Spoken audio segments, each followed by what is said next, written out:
I would love to just whack that on and clean a toilet to that. Eavesdroppin.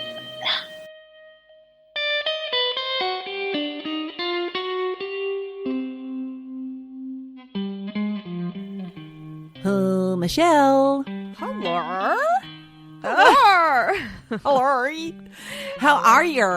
Oh, I'm great. I'm great. Why are we talking through our teeth? We are, because I was just off mic. I was telling you, there's people of a certain generation in Australia, and they love to say, "That's right." Yes, That's right. That's right. That's yes, right, that's dear. right. Oh dear. Yes. So that's right. I'm good. That's right. That's great. That's great. You're good. Right off the bat, I think we ought to introduce ourselves because it's a little confusing already. It is confusing already. I'm Geordie. And I'm Michelle. You're an eavesdropper because you're a listener to Eavesdroppin, the Congrats. podcast. Pat on the back. Big pat on the back. Here's a badge. It says you're number one. Oh, I want that badge. I'll make one for you. Oh, really? Have you got a badge making kit? No. Did you get that I'd for love Christmas? one. Do you know, I should have asked. Really? That would be a crafty thing to do of an evening, isn't it? I would love that for you. Yeah. And then you Press. can make those eavesdropping badges that we've been promising our listeners Oh, for all the those badges. years. 5 years later, we still don't have badges for you. Or merch. We've got to merch. Soz. Got to do it. Merch. Merch. Got to do some merch. Yeah, we'll do some merch. Not sure if I want to say it the way you just said it, Michelle. It's a bit aggressive. Merch. We are a comedy storytelling podcast. We come out weekly. If you're new to this, welcome. Like we said, Welcome. well done and welcome. We hope we keep you as well, that you've chosen this podcast. We hope to keep you entertained. We tell stories and they're supernatural. Sometimes they're conspiracy theories. Sometimes there's a lot of aliens come into it. Ghosty woasties, culty walties. What else is there, Michelle? Murders. All sorts. I said Michelle's. Murders. Murders. Yeah. Real life, true crime. Might have one today. Oh, Just saying. okay. Might have one today. Michelle, I just want to have a little recap of last week's episode. We were talking about Happy Chappy Charlene, who sent us, one of our listeners and researchers, sent us the video of the Russian lady talking in Russian to her crow. And AI. we always say it's, well, you always say it's AI. My kids reckon it's AI. I Googled it just now and I've lost the page. Oh, good. I'm on the page Corvid Research. It says, how corvids mimic human speech. And I'm sure I've said this to you before. Why aren't you listening? Listen to me. I actually said hello to a little crow on my walk this morning. I saw him looking at me and I said, hello, how are you? And did it reply back to you in Russian? No, he didn't. He looked at me confused. Yes. But now I kind of know, and I think I need to do more research on that. You know, here in the UK, in the British Isles, they have, and maybe it's everywhere, I don't know, but here in the British Isles, they like to say, good morning, Mr. Magpie. Yes, I have heard that. And yes. doff their invisible cap. And I wonder if it's because they can talk. I don't know. I think it's just a nice, eccentric thing to do. Well, it says here, if you've spent much time watching Corvids online, that's me, chances are you've come across one doing a Fred Armisen level impression of something else. Oh, Who's Fred Armisen? he's that guy that's in Portlandia. He's a comedian, Never American saw comedian. that. Never No, saw that. it's good. Good. Vocal mimicry is a cornerstone of communication and signalling in certain birds. They mimic each other. So why the hell wouldn't they want to mimic us, Michelle? Well, of Can't be course bothered they to read the would. whole Hello, Polly. whole Polly, thing. what's a cracker? All of that, you know. pretty boy. Pretty boy. Pretty boy. Okay, so you think this Russian AI crow It's not is AI. real? Yes. I threw I that think in it's real. just to incense you. Oh, I'm incensed. Well, speaking of last week's episode, I would like to make an apology correction. Oh, shit. Probably the whole episode needs an apology, to be honest. No, do you know what? We were All of talking my about... Carl Jung facts. Oh, Facts in inverted commas. well, do you know what? If you want to know more, I have an in-depth list of links over on the Patreon. Oh, nice one, Michelle. You work hard. I do bloody work hard. It was when I was listening to the episode to put those links together for Patreon, I realised you had said, because we were talking about yin and yang, black and white, ebony and ivory. Yes. You said it was Michael Jackson. It was Stevie Wonder. Of course. Oh, my course God. it's bloody Stevie when Wonder. I said it at the time, I thought, that doesn't sit right. Yeah. It was Stevie Wonder. Stevie bloody Wonder. No, because they did the other song, didn't they? Jacko and Macca. They did. Yes, they did. That girl is mine. The doggone girl. I don't know if that's really the words, because I get all the words wrong. The doggone girl is mine. Or the goddamn, I don't know. That The doggone. What do you think it is? Dab nabbit. I don't know. I'm very confused. The da girl is mine. The dat. I don't know. Doggone. The doggone girl is mine. She's mine. No, she's mine. I need to Google that. Didn't they do another one? I don't know. They could have, actually. I'm the queen of the wrong lyric, I guess.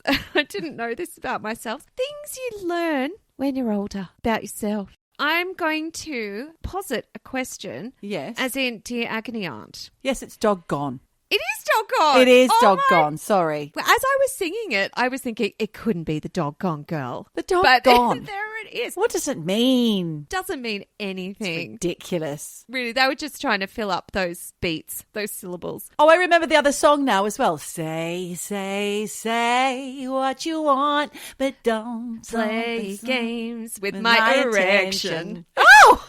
No. Michelle! Sorry. Oh, God. I just don't know what to say. I was going to ask you a question. You don't know what to say. I don't know what to say about that, but I was going to ask you about Paul McCartney and his erection just then, like what you think of that, but I think it's inappropriate, so I'm not going to ask. No, don't do that. We'll move back to the agony aunt. Asking for a friend. Dear agony aunt, over the past almost decade, I've stolen a cat. Not really stolen. I've just part-time adopted a neighbourhood cat. Right. However, after Christmas, there was a troubling situation. Oh, dear. The cat came to the window with something new on its collar. What? Upon inspection, Said, "Do it not turns feed out this cat." it's an air tag. Oh! What should I do? What is an air tag exactly? It's basically a tracker. You put it in your suitcase. You can pop it on a cat. You can put it in your husband's briefcase if you think he's cheating on you. Oh. So now they know where their cat is being, used and abused and fed and kept overnight and all of the above by you, Michelle. It is me. If they're checking, they can see basically that cat is curled up right now on the sofa. Oh, my God. What do I do, Geordie? What do I do? This cat's got a bloody air tag. Well, what's the difference? If they wondered where she was before, they could have just gone around and put some notes through doors or knocked on doors, at the very least. Do you know what? My theory is they got given an unwanted Christmas gift from a family member. Of an air tag. Yes, because maybe they've said in casual conversation, I wonder where my cat goes at night. Because we're not bringing her in. And if they had bothered to knock on doors, they could have found out. She's been coming to us for years. But now we thought, oh, God, what do we do? And I just thought, you know what? If we get a knock on the door, I'm going to embrace it. The cat comes in at our house at night because it's below 40 out there. And it's cruel. I couldn't be so mean. I would have to say, oh, God, yeah, we've been helping out whoever owns this cat. We've been helping them out by just bringing her in. Oh, is that what you're going to say? Maybe. Okay, flip it round. Interesting, because you've also just made up a whole kind of narrative of how they got the air tag in the first place. I love that. You've just given yourself your own palatable story. I have. I think it's an unwanted Christmas gift and the novelty will wear off shortly. We'll see. Or they might come and say, our cat has just had to have $4,000 worth of surgery on its gallbladder because you keep feeding it fucking cheese. Here's the bill. Butter on Sundays. She gets butter on Sundays. Just a little lick. It's not enough to create a gallstone, I'm sure. So you think just keep going? Ignore it. Ignore it. Ignore that air tag. Is it like a spyware? Can they hear you? Hope not. No. It's just a tracker. But they know, obviously, they can hone in on where she is. But they're not listening to I wonder us. if they were to attach like a GoPro to her collar or something. Imagine that footage. That GoPro would end up in the field. Quite quickly. I mean, I feel sorry for her. She's got these two big things on her collar. Oh. What's the other thing? Oh, a little Diamante cat paw. Oh. Anyway, all right. Thank you for the advice. I'm going to ignore it. Just ignore it. And we'll watch this space. Let's see what happens when they turn up on your doorstep with the bill for the vet. This happened to a friend of my sister's. Really? Not they, he. They, them, he. They, them, he pronouns. He had been sort of just taking in this cat, and then for years. One day, knock on the door, excuse me, do you have our cat? Oh. And he didn't know what to say, like, do I own up? Do I not own up? Turns out they said, listen, we just wanted to come over and thank you because we know that you obviously care about our cat and we're moving. Oh. And he ended up with the cat. Oh. I know. So That worked very out cute. well. Maybe that will happen with Queenie. Then you're going to be a full-time cat owner. Yeah, that's not what I signed up for. Are you ready for that? No, I'm not. Part-time cat owner is the best. All the love. I say all the love. It's no love. No love and no responsibility. Oh, rack off your dag. Piss off. No, I can furries. Get fucked. See you next Tuesday. Give me black dog up, yeah. Hey, Michelle, have you watched any good TV or movies recently?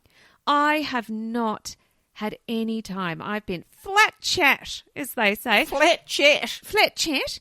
I say that, but I did finish season 2 of Severance. Oh, yeah. Fuck me, that's good. And I don't know what's going to come next. It's so intriguing. Where are they? Where in the world are they? What's going on? Well, they can never go outside of the compound. No, I mean the entire world of the Severance world. What's really going on? Yes, there's a lot to unpack there, and I'm really excited for season 3, but I bet you we have to wait a bloody year and a half or something, Possibly. like Pluribus.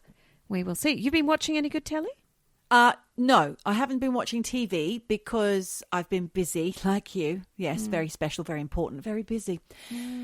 But I did watch a film on the plane on the way over from Australia to the UK, which is where I now am again. And I watched a film and I wanted to ask you, have you seen it? It was Zoe Kravitz's directorial debut, and she also wrote the script, and it's called Blink Twice. No, I have heard about it. Any good? I want to talk about it. It was intriguing. It was like a psychological horror, not horror, like a psychological drama, mystery, whatever. I liked the premise. It was about this kind of rich tech guy, like some kind of, like Musk or someone like that, who had to apologize and disappear and take some time out, had to apologize to the world for some misdemeanor of some kind.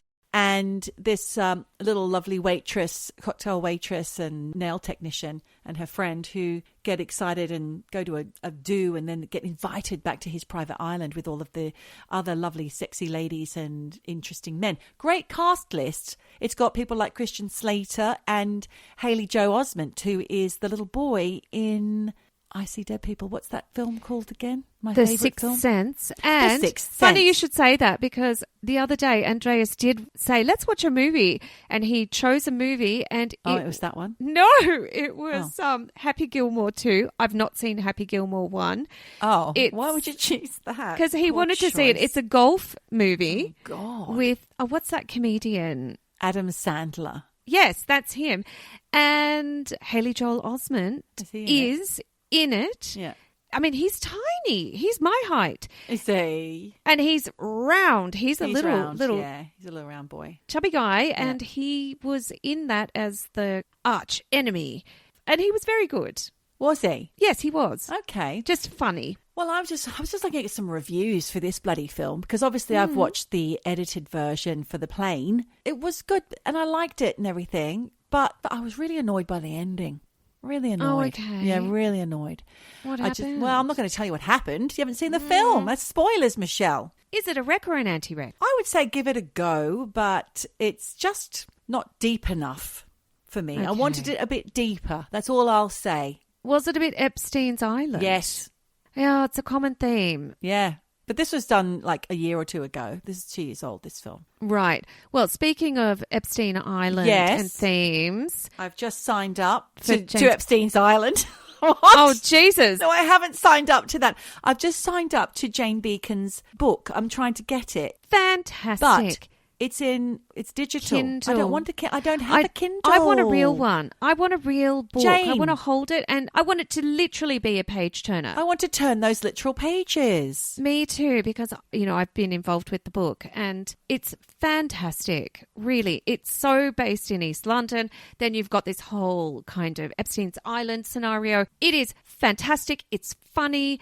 It's gripping. It's a thriller. Should we just say what it is first? Because we've kind of segued off without explaining. Poisoned Paradise. Poisoned Paradise is written by Jane Beacon, who is one of our best eavesdroppers. She's a twin. She's amazing. She's a brilliant writer. Get hold of it. It's wonderful. Really? No, really, it is. Yeah, I can't wait to read it. And it's on sale now for Kindles and whatnots for $1.99. Can't say fairer than that. Yes, it is on a special. It's on special at the moment. And I do believe she is also having it translated into an audiobook as well, which I would love to just whack that on and clean a toilet to that. Brilliant. Yeah, I look forward to getting my copy. Bit of recommendations there. So, Michelle, what are we talking about today? Like I said, could be a bit of... Oh, God. But is it? Is it? So... Confusing already. Obviously, I am going to take you back to a tiny little town called Ringgold in Georgia. In America, it's in the foothills of the Appalachian Mountains. It sounds gorgeous. Yeah. I actually just saw this house for sale in the Catskills. Yeah. Oh, God, it was in the market stunning. for some new real estate, Michelle. No, it was because I was listening to this artist called Hannah Cohen. And I did a little research on her. She's an ex-model. She's now a singer. She's moved to the Catskills. And she's got all these gorgeous videos of her like frolicking in forests and lakes and whatever. And I thought, Catskills, And it's, in New York State. And there are these beautiful houses. And I was looking actually at bathrooms because, as you remember, I'm looking to remodel a bathroom. That's right. There was a gorgeous bathroom I saw. I did some screenshotting. Very nice. Oh. That's why I know about the Catskills. Fair enough. I was just going to say it's probably time to look for some real estate in the United States because they might be going for a song once everyone gets the fuck out of Dodge. You think? You think everyone's leaving? No, I don't know. I'm just being flippant, Michelle. If I lived there, I'd probably be looking for an escape route about now. We're not moving there. Just saying. No one's moving there. No, we're not no moving one's there. Moving No there. one's moving there. They're moving out, running for the hills. All right. Well, if this 2.3 million house ends up going for a song, maybe I'll have a look. Right. Back to bloody Ringgold. It's tiny. Everyone knows everyone. It's a little bit curtain twitchy. Oh, I love a curtain twitch. Everyone knows your business. You can't do anything without everyone knowing about it, except for one guy called Alvin Ridley. He was the exception to that busybody Mrs. Mangle rule. If you don't know who Mrs. Mangle is, look it up. Neighbours. Oh, I saw the final episode of Neighbours while I was in Australia by accident. What, from the 80s, 90s? No, it's the last episode ever, and it was up to date. Is it still going? Well, it was. Apparently it stopped, then started again. Oh, bloody and then hell, it had really? its very... it was absolutely ridiculous. It was as bad as Bouncer's Dream. It's so bad. Oh, God. So bad. Sorry for those of you who love Neighbours, but... Okay. What an appalling waste of my time. I'll link to that, but it sounds like an anti-rec. Alvin, he wasn't involved in this whole kind of community vibe because everyone kind of thought he was a bit creepy. Right. The local creep. Well, Creepy guy. Creepy guy. But anyway, hold that thought. And this is a quote from a neighbour. They said, nobody really knows Alvin Ridley. And for 30 years, this guy lived in Ringgold. Population, 2,400. Because although people knew of him, no one really knew him. And while this was kind of your typical small town recluse, the really odd thing about Alvin was not that he just kept himself to himself or that he had this ramshackle house hidden behind this weird fence.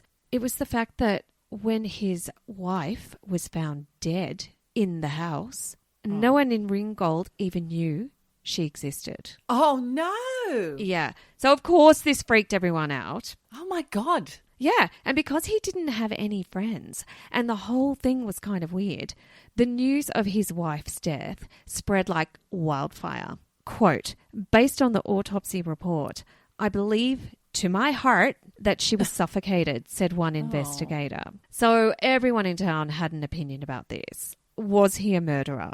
Was he going to get away with it? And in small towns, once those Chinese whispers, kind of rumour mill thing starts going, it gains momentum. For sure. And look, Alvin was not a normal dude. He had this kind of wild hair and a bit of a twitchy manner. And basically, in Ringgold, no one really liked him. They didn't speak to him. Nobody hung out with him. His wife was literally the only person he had in the world. But no one even knew that he did have her. Exactly. So bizarre. If he had no friends, why was he going to kill her? But anyway, in this small town, Alvin Ridley did not fit in.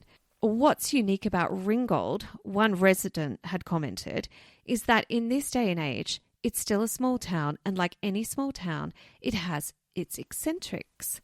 And he wasn't the only one. There was apparently Turnaround Ralph and Salesman Sam. What? Yeah.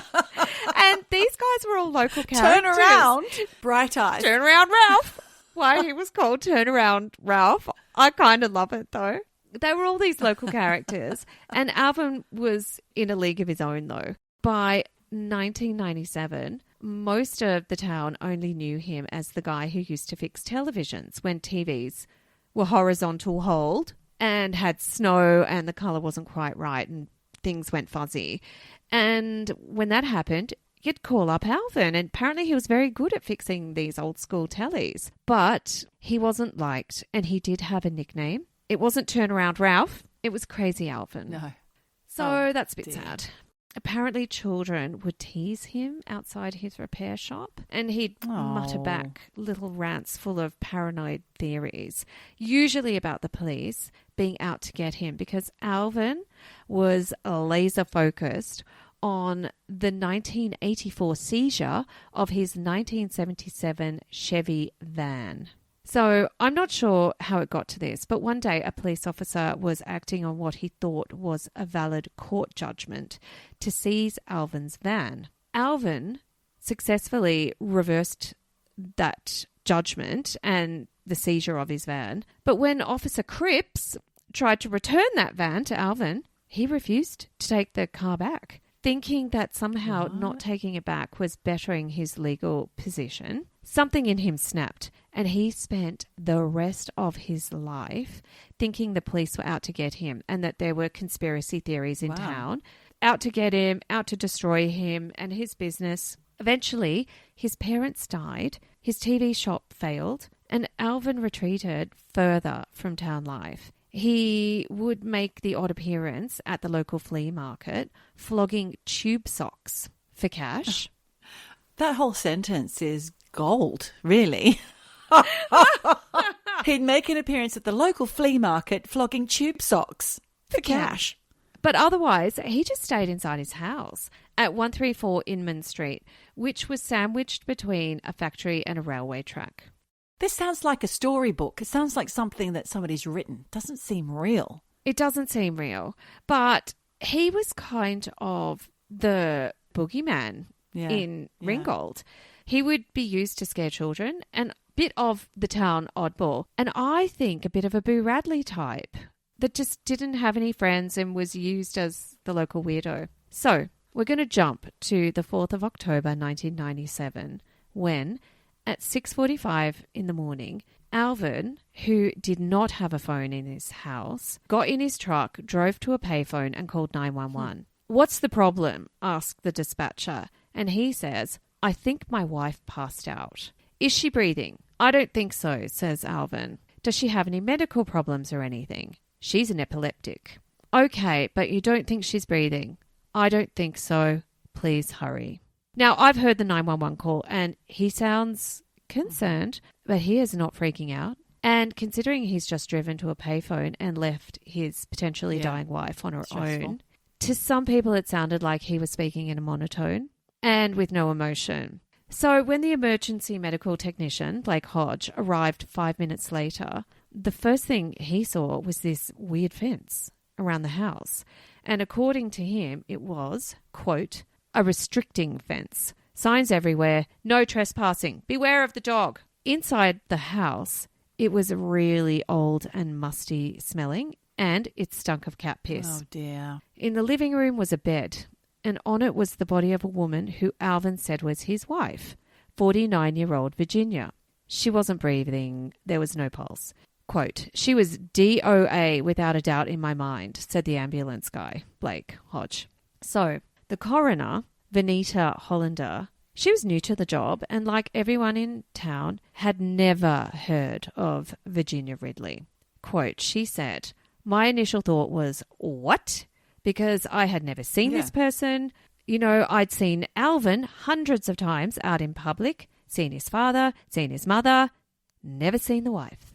And yet here she was, dead. So Venita Hollander began asking Alvin questions, and he would reply in a flat voice that, like I said, sounded emotionless. Well, maybe that's his voice. Yeah, well, I think so. He'd woken up that morning to find Virginia wasn't breathing. He said, quote, she was laying on her face down on the pillow. I kept on hollering at her. She didn't respond. So then I shaked her, you know, and she didn't respond. Then I took her and turned her over and I tried to give her artificial respiration. What? The best I knew how, but she was cold. That was a quote. Okay. He told Venita Hollander that Virginia had epilepsy and often suffered seizures. Yeah. But the timeline to Venita didn't add up. And she said to him, like, how long was it before, you know, today that she'd had a seizure? And he said, well, it had been a long while. And then that turned into having one of the most violent seizures he'd ever seen her have, sometime during the morning that she died. Oh. So Venita is trying to catch him out on this. And then when Venita mentioned an autopsy, Alvin apparently said, I'm not going to put up with an autopsy. There's no foul play here. There's nothing you need to find out. Which, Venita later put it, told her there was a lot to find out. Massive red flag. Yes. So with that, Venita flagged this death as suspicious. There was a catch.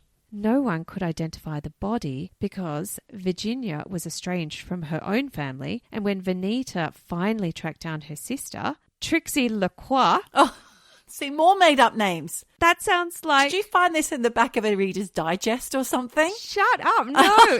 No. Because that really sounds up like the best made-up porn name ever. Yeah. So Trixie Lacroix apparently said, identify the body? How can you expect me to identify the body when I haven't seen her in 30 years? Oh, my God. For years, the family had long assumed the worst about Virginia. Right. And this is a quote from Trixie. We thought that he had killed her and that he probably just buried her on his property. Oh. They already thought that. Yes. 30 years before.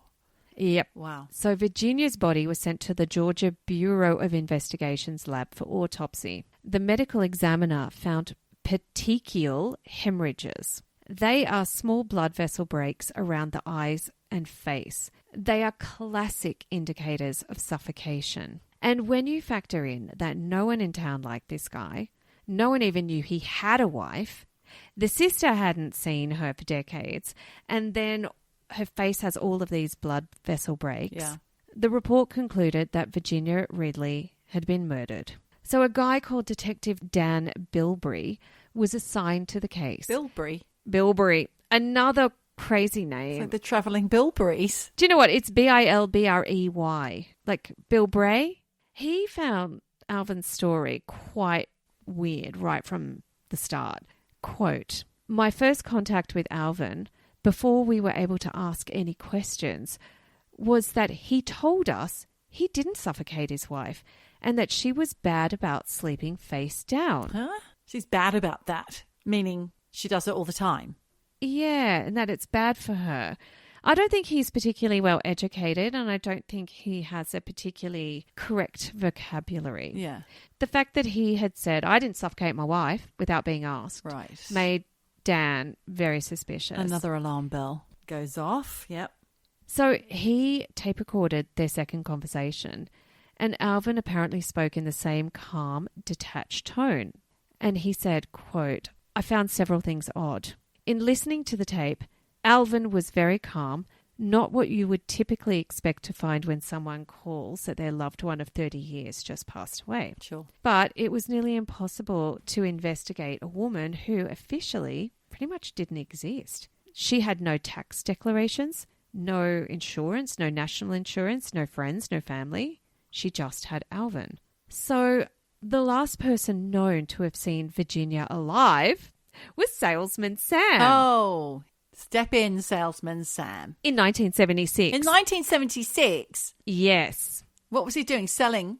Remember, she died in 94? Right. That's a long old gap. What was he selling? Let me guess. Was it encyclopedias? Actually, sorry, it was 97.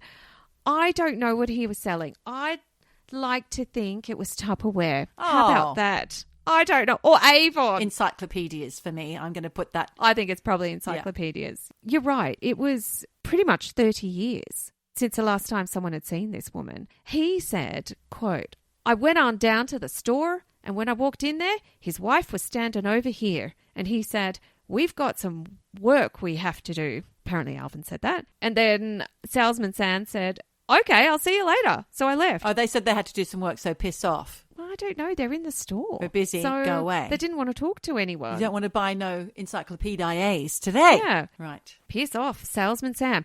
And he said, "That's the last time I saw the woman alive. That's the last time anyone saw her alive." So rumours exploded. That crazy Alvin Ridley's murdered his wife. Another rumour was that they had found her chained to the bed and that she was naked and that her hair was a mile long and that she had those weird curly fingernails, you know, the really long ones that look like sheep horns.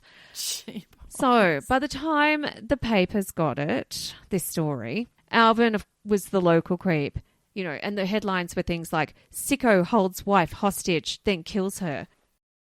Extra, extra, read all about it. Give me the scoop. Eavesdroppin wins and there's no doubt about it. Eavesdroppin. Then 8 months later, in June 1998, science seemed to back up this suffocation theory with the autopsy confirming asphyxiation. So, of course, the coroner and the detective felt vindicated and that their instincts were right. And the town was like, "Oh my God, crazy Alvin's finally done it." The coroner was right. The detective was right. Now the autopsy shows he'd strangled her. And the Georgia Bureau of Investigations was sure too. So when Alvin Ridley was charged with murdering his wife of 32 years, everyone was like, yeah. Throw the book at him. Except one man, Geordie. McCracken Poston. Oh, come on. Do you know what? Come on. I was going to say, you might actually remember that name because... McCracken Posture. Poston. McCracken Poston. McCracken Posture. Is that what you thought I said? Yes. Oh, my God. And, of course, you know, your husband's an osteopath, so he's cracking the posture. Yes. He's cracking postures Jesus. daily. But even if it's not cracking posture, it's still a stupid name. McCracken Poston. Who calls your son McCracken? Well, McCracken, dinner time. Mr. Poston did. McCracken Poston. And look, I thought you had a little light bulb moment there and remembered him because... From where? He was the lawyer that represented the guy in the tri-state crematory scandal where all those bodies were left to pile up. Yes. McCracken. I don't recall that name. Oh, well, it was actually through researching that case that I found this case. Right. And for anyone who doesn't remember McCracken, he is a Ringgold, born and bred. He was a former Georgia state legislator who apparently dropped politics to go into private law. He knew the town. He knew the gossip. He even knew Alvin because Alvin used to go to the McCracken's house to fix the telly when McCracken was a kid. So. There we go. Yes. So Alvin knew that McCracken had become a lawyer and he wanted to talk to him. So apparently he would just kind of accidentally on purpose bump into McCracken on the street. Yeah. Finally, when this all happened, McCracken walked into the Catoosa County Jail, another great name, Catoosa County Jail. This is full of names that sound made up. Everyone obviously was talking about this eccentric TV guy who kept his wife locked up in a house for 3 decades. For sure. So McCracken walked in there knowing vaguely Alvin forever. And, you know, he was expecting this kind of crazy loon, But what he found was a quiet, really baffled man who had just lost his wife, who was heartbroken, and who was riddled with conspiracy theories about why he was in jail. Oh, God. And so anyway, McCracken walked in there and said, "Keep your mouth shut," and instantly said, "I will represent you." Oh. However, if McCracken was going to properly defend Alvin, he had to unpick 3 decades of kind of myths and mysteries about this guy. So he began digging. Alvin Ridley was born in 1942. He was the only child of Bill and Minnie Ridley. Oh, what a name. I love that name. Me Minnie too. Ridley. Minnie. Like Minnie Riperton. Exactly. So he was really bright, but socially awkward. Yeah. And kids made fun of him, which breaks my fucking heart because A whole lifetime. Yeah. A whole lifetime of that. I am so anti-bullying. I think it's one of the most damaging things that can happen to a kid. And I think this guy was bullied. Then after high school, Alvin was drafted into the army where he trained in electronics. And while he was on leave, he met Virginia Hickey. He did meet her. She is real. She was real. She was a shy, slightly odd girl from the nearby town of Rossville. And they hit it off straight away. And by all accounts, they fell madly in love with each other. Oh, how sweet. Thing is, Virginia suffered from severe epilepsy. Alvin was really protective of her, and they were married in 1966. They moved into a small apartment in Ringgold, and for a while, things were great. But Virginia's family did not like Alvin. Yeah. Quote, "I think he became more possessive of her, as if he owned her," said Trixie, the sister. Now, the Hickeys were worried that Alvin would not be able to manage Virginia's epilepsy. But the pair were in love and they just became really reclusive. And they separated not just from her family, but from the world. And eventually, out of frustration, Virginia's family took legal action against Alvin, where the judge ordered Alvin to produce Virginia in court. Because they just didn't see her. When Virginia walked in, she looked pale, but she was very calm, and she told the judge plainly, and I quote this, "I'm where I want to be. I'm with my husband." Oh. And that silenced the family, silenced the court. They were like, okay, she just doesn't want to have anything to do with her family. She just wants to be with her husband. Soon after, Alvin and Virginia moved into the Ridley family house, his family home, with his aging parents. And as the years went by, they basically retreated. Virginia's epilepsy worsened, and by the mid-80s, she just stopped taking her medication, saying, "God will heal me." Oh, dear. She rarely left the house, and Alvin became her only link to the outside world. And like I said before, in town, people noticed that he was reclusive. And bit by bit, he lost his business. He had that falling out with the police over that van. He looked a bit like a homeless person. He was wandering around town muttering that everyone and the authorities were plotting against him. And from that point on, they just lived in isolation. He'd lost his parents and his business, but everyone also thought he'd lost his mind. Yeah. But the truth was, Geordie, he and Virginia had just built a life of two behind that locked door. By the time McCracken Poston took the case, Alvin was the bad guy in town, but McCracken didn't see a killer. He just saw a weird guy who lived differently to everyone else. So he went about trying to prove two things: that Virginia might have died naturally, and that their marriage, however eccentric, wasn't abusive. Medical experts actually helped out with that first part. Now, Virginia's epilepsy could have been responsible for the asphyxiation during a seizure, but he had to convince the jury of this. So he had to do something to convince the jury. He also had to convince the jury that Alvin loved his wife. And the breakthrough for that part came when Alvin went into that cat piss house. The walls, Geordie, were plastered with handwritten notes. This is from McCracken. He said, I could see that there was not a single place on the wall that was not covered by a piece of paper of some kind.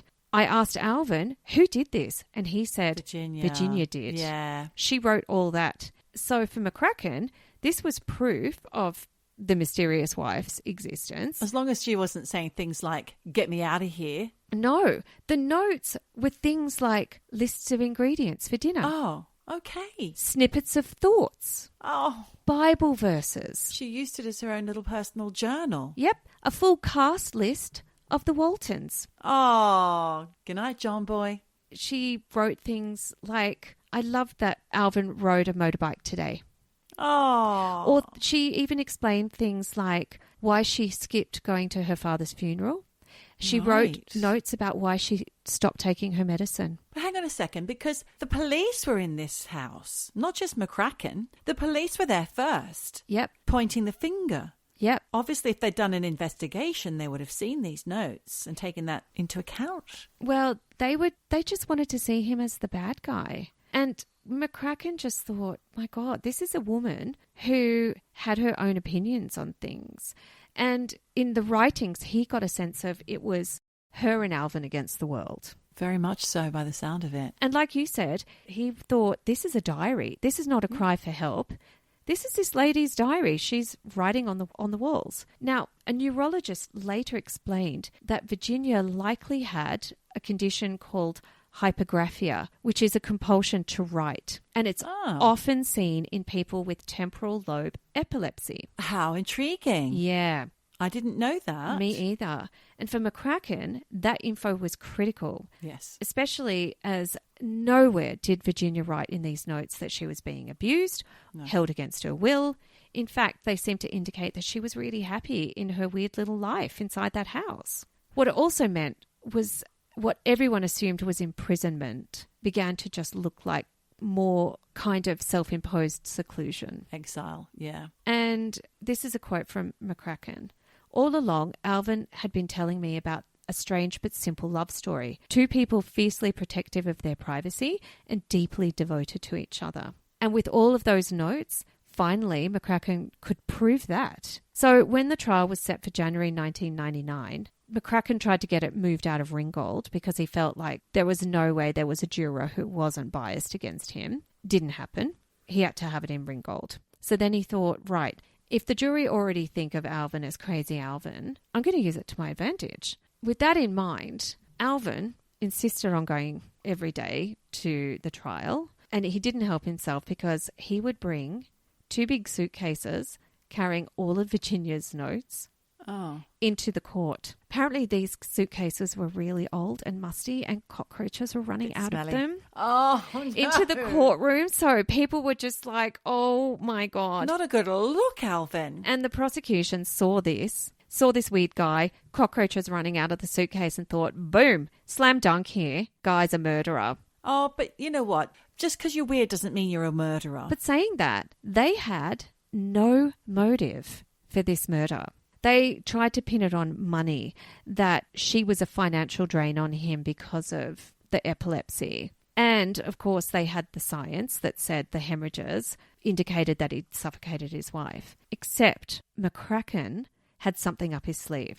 He had a copy of the autopsy report for the famous athlete and American track and field star Florence Griffith Joyner. She apparently won gold medals and whatnot. She had died from an epileptic seizure 1 year before, and her reports showed the same hemorrhages. So McCracken said to the court, if Virginia Ridley was murdered, Flojo was too. Oh, so that's Flojo. Right. Flojo. So the point landed, and the judge then agreed, okay, maybe it is possible that Virginia died from natural causes. He then got Venita Hollander to admit that she was biased against Alvin. So Venita, remember, was the coroner. Yeah. Because apparently they'd had a run-in years earlier. So that was also a bit of bias there. And by the final week of Alvin's trial, the mood in Catoosa County Courthouse had shifted from crazy Alvin's a murderer to maybe this guy's innocent. And then on the last day of the trial, McCracken told Alvin to go home and that he wasn't needed on the stand. So Alvin left. But he came back an hour later claiming God had spoken to him and told him he needed to testify. Okay. So Alvin took the stand against McCracken's better judgment, and even the court clerks leaned forward because no one in Ringgold had really ever heard this guy speak more than a few words. Ah. And when he talked, He Geordie, spoke in the monotone. he did, but he spoke for 3 hours non-stop. What? He spoke about his mistrust of people, his years in isolation, and also he spoke about Virginia. And he said, and this is a quote, Oh, God. I made a vow from the day I married. I love Virginia, and I spoke about that in the church. Through help, sickness, and in the name of Jesus, I fulfilled my vow. Never did do any harm on the day I married her to the day she died in any way. I don't think he's particularly eloquent. I believe him, though. I think that's But that's the so thing. sweet. Yeah. Alvin came across as sincere, and everyone in that courthouse was like, I believe him. Yeah. And one juror even said, I have a wife that I've been married to for not very many days, less than 50 years, and I understand love. Yeah. And looking at Alvin, I saw love. Got it. Yep. After Alvin finished testifying, the jury went, no one could come up with a motive as to why this guy would kill his wife. Yes. And even though no one liked him, no one thought at the end of it that he did it. 2 hours and 15 minutes later, the jury returned with a not guilty verdict. Good. Outside the courthouse, people couldn't believe it because these same people who'd spent months calling him a murderer were now saying, miscarriage of justice, he did it. Well, they weren't in there. No. They didn't hear or see it in real time, so they weren't presented with the same information. No, but even Vanita Hollander said, and I find this quite nasty, I believe Alvin did not care for her needs. I believe he knew that she was a sickly person. She may have been having a seizure. She may have been crying. Anything that could have set him off in just one spur of the moment thing. He just got it over and done with. So a bit like her parents, they just didn't trust him. No, she said, you can't convince me that he's going to see the pearly gates. Wow. Yeah. After the trial, Alvin went home to that empty house. He wanted to reopen the TV repair shop, and at 59, he was still making ends meet by selling those tube socks at flea markets on weekends. McCracken Poston went on to write a book/memoir about this case called Zenith Man, Death, Love and Redemption in a Georgia Courtroom. While he was writing it, he found it really difficult to find an ending to that book that would sum up Alvin, but also the whole case. So here's a side note that was written by McCracken Poston. This was after. He said, a juror from our trial who had moved to Alaska to work as a nurse mentioned to a podcaster in 2021 that she thought Alvin might be autistic. Mm-hmm. A light bulb turned on in my mind.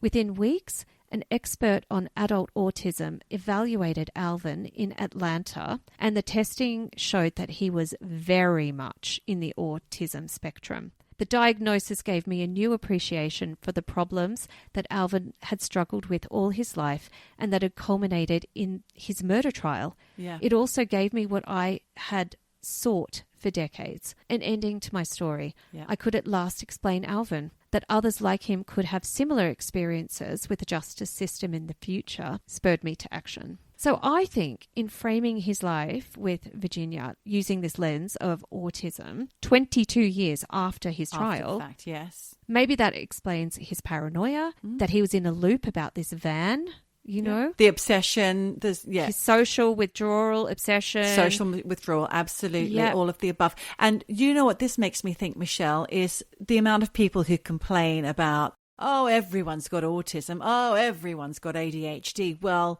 thank God. Some people really do. It's been brought into the spotlight because back in the darkened days when people weren't using that diagnosis or even that... In the late 90s, this was. Yeah, in the darker days and beyond, you know, from the 70s onwards. From Alvin, it was his entire life, which started in 1959, wasn't it? Or 42, I can't remember when he was born. He's endured a whole life of no diagnosis, no help, no understanding, no sympathy, empathy from anybody around him to understand why he lives the way he does and why he functions in the way that he does. I would probably speculate that Virginia was equally autistic on the spectrum and equally autistic, and they saw kindred spirits in each other. Exactly. Like attracts like. Apparently Alvin was quite severely autistic. So for me, and this case was never really about murder, but about misunderstanding. And thank God for McCracken, who had this personal connection with this guy who fixed TVs for him as a kid. And Alvin died on July 2, 2024, aged 82. Alvin. There are pictures of Alvin and Virginia from when they were first married. They're so beautiful. I'm going to put them on the Patreon. Oh, Michelle, I'm actually quite moved at this story. I've got a massive lump in my throat right now. Yeah. I'm feeling very moved. Thank you. Thank you for sharing that. That's incredible. R.I.P. Alvin. R.I.P. Alvin. And Virginia. And Virginia. And like I said, I'll put these pictures up on Patreon because I was really moved by this story as well. Yeah. Because it starts off as kind of a murder and a town out for blood. And really it was just this beautiful love story. And he ended up like so young actually without his wife, and I know. It's really sad. It is sad. And it's not like we have to lecture our audience on, just because somebody is weird doesn't make them bad. No, of course. Because I think most of our audience are the sort of people who think deeply and care deeply as well. Just like you and just like me. Yes, I would say so too. So that's it. That's the story for this beginning of our 2026. Nice. Thanks, Michelle. Pleasure. Right, well, I've got to go and stroke my stolen cat, my stolen pussy with an AirTag. Well, I hope that you don't get into trouble, Michelle, for stroking a stolen pussy. Yeah, me too. I'll let you know. Yeah, I really do think this story's going to run and run. Yeah, me too. For sure. That AirTag might end up in the snow. You never know.